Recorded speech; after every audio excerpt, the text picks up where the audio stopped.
Hi everyone, welcome to the first episode of SAFE Unplugged.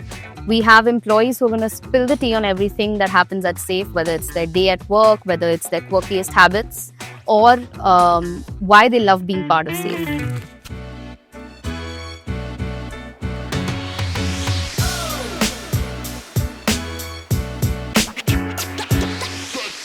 Today we have Zubair, who's our first guest on the show. Zubair, welcome to SAFE Unplugged. Thank you, Payal. Who is Zubair? Where does he come from? That's that's an elaborate question. Who am I? I don't know. I joined SAFE 5 years ago. I think it has been one of the wonderful journeys of my life. I got to learn a bit too much, I think, and I love being here. I come from Kashmir, and this is my official first corporate job. I would not like to call it corporate because of the way that things work here, because of the way that we do things here. I had my own startup before this, and I didn't feel a difference while making that switch from my own startup, which was back there in Kashmir, and to now working with SAFE with everyone here. That's really good to know. We're very excited to have you with us. You've spent almost 3 years, 4 years? 5 years. Wow. That was not something I was expecting. 5 years at SAFE. Yeah, 5 years ago we were having the same conversation. The video was not there, the cameras were not there, but it was the same conversation that we were having in that some sort of hall in Delhi, and I don't think a thing has changed since. That's really good to know. What's the one thing that keeps you at SAFE? What excites you about being at SAFE every single day, that you turn up to office every single day? I think we are all running. We are all we have a goal in mind. We know that we are getting there. We know that we have to get there, and I think we are all running towards that light at the end of the tunnel, which we are clearly seeing. And in the last 5 years, we have also proven that we are getting there. We have a lot of validation from outside the company, where the aim of the company, what we want to achieve in terms of like cyber risk singularity, we are almost getting there. When you wake up every morning and think that we are one step closer to achieving what we were set to achieve 5 years ago when I joined the company. I think that's what drives me. That's what I want to see it through. I want to make SAFE as one of the biggest shining thing on my resume, where I would say I have been a part of something so big and so incredible. Given that you've been here for so long, 5 years now, what has that journey looked like? I'm sure it was different 5 years ago versus it was different 3 years ago, and it's very different now. How would you sum up that journey in a few? Yeah, well, to be honest, I don't think. I mean, it never feels like it has been 5 years. It has been like such a fast journey, and it obviously a roller coaster also, but it doesn't feel like 5 years at all. Some of the things are very similar because of the culture that we have building, because of the leadership that we have, but the core has always been the same, and the people, the kind of people that we have here, and the people that we are hiring, I think there is something common. There is something common that I can see 5 years ago versus now, that we look for in people that we hire.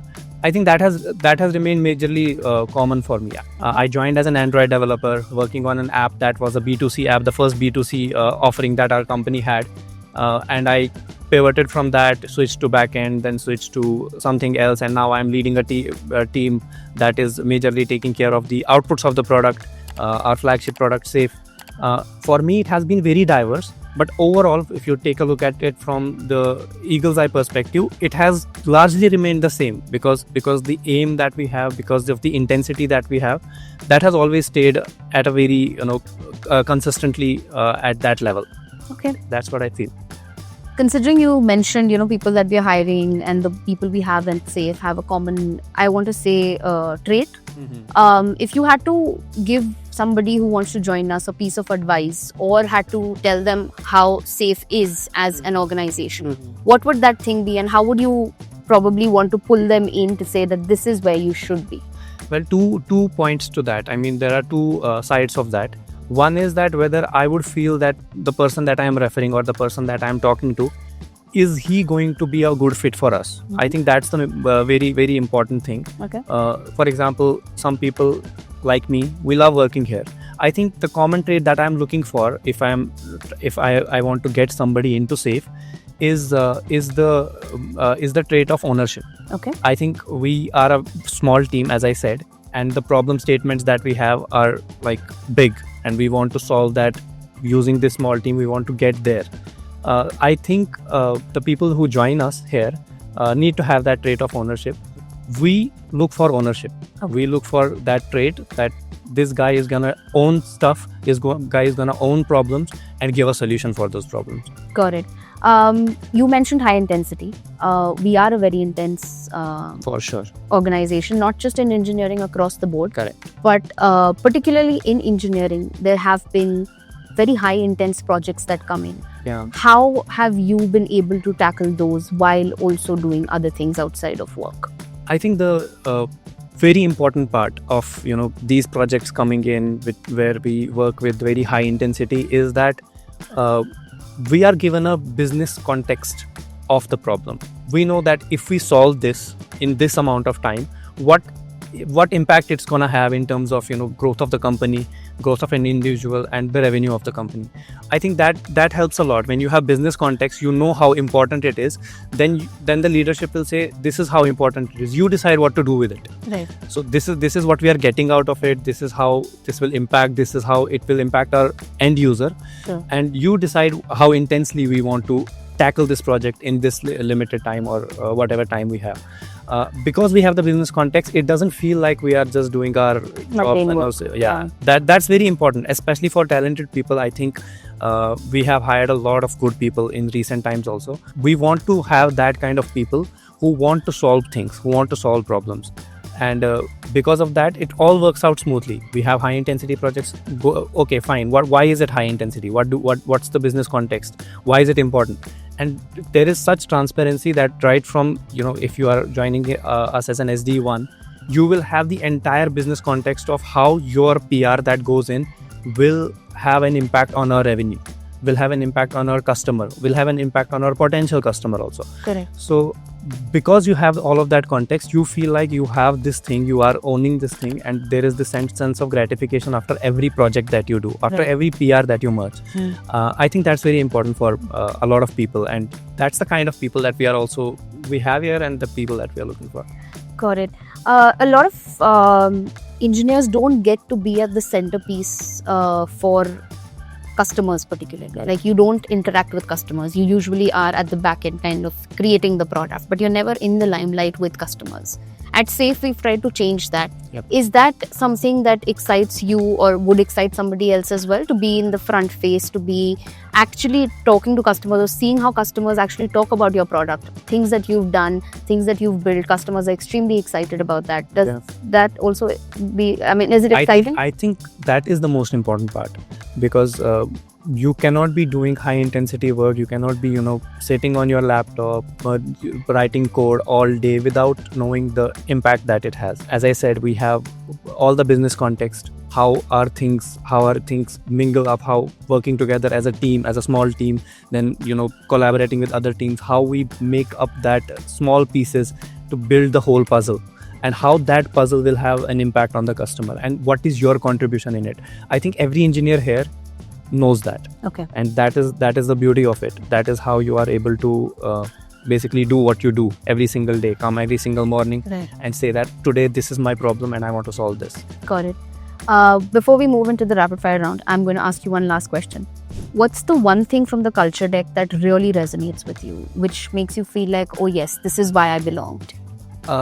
We have a quite long or short 102 deck slides for our culture, and we have like every point codified there. Whatever we have in our culture, we have tried to codify it and put it in a deck.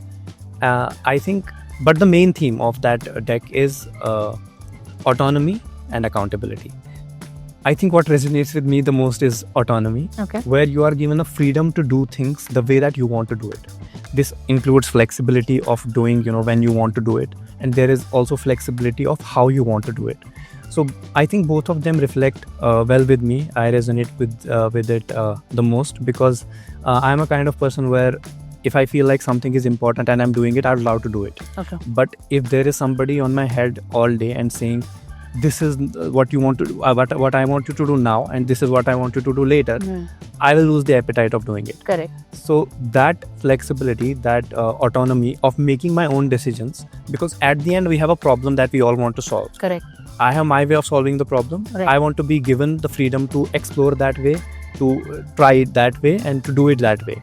I think that's what resonates with me the most. That's good to know, Zubair. Are you ready for the rapid fire? What's the first thing you thought about this morning? It's very cold in Delhi. The first thing and the first challenge that I had in this morning was getting out of bed. And it was quite a difficult one, I tell you. Yeah, tell me about it. This is the worst decision to take in the morning. If we do go to your hometown and you mentioned you're from Kashmir, what are we going to do there? The top 3 things we can do in 5 hours. Okay. It depends on the time of year that you visit. Okay, let's say we're going now. Okay, if it's right now, then I would suggest you to go directly to Gulmarg. Okay. Do some skiing there. And that's number 1. Okay. Fall over, it's fun. You just get to learn in 5 hours and then you just forget it, and next time you come you have to relearn it.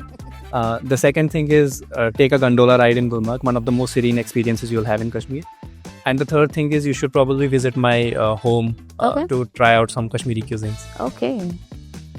Now we have this on camera that you've invited me to Kashmir, to your house, right? Okay. Yeah, okay. I'll remember that. And you can't forget, it's going to be out. If you were a character in a movie, who would you play? Oh, wow. Can I play a superhero also? Of course. Superman. All right. The overpowered superhero. Okay. If you had a theme song for every time you entered office and it would play the moment you step into office, what would be the theme song? That's a very difficult one. I think I used to be very fond of WWE when I was young. So I'll probably go with Triple H's theme song, Time to Play the Game. Okay. That's okay. I did not expect that. If you could have any job for a day without the required qualifications, what would it be? I think I would like to be an astronaut for what they are, able to experience. Okay. I don't know if I can get anywhere within a day, but that would be one thing that I would love to have, because that's something that probably I'll never be able to do. Okay. Your team alone, the team that you're handling, if they were a TV show, what would they be called? Whoa. If we're a TV show, does it have to be an existing TV show? No, if you want to give it a new name, why not?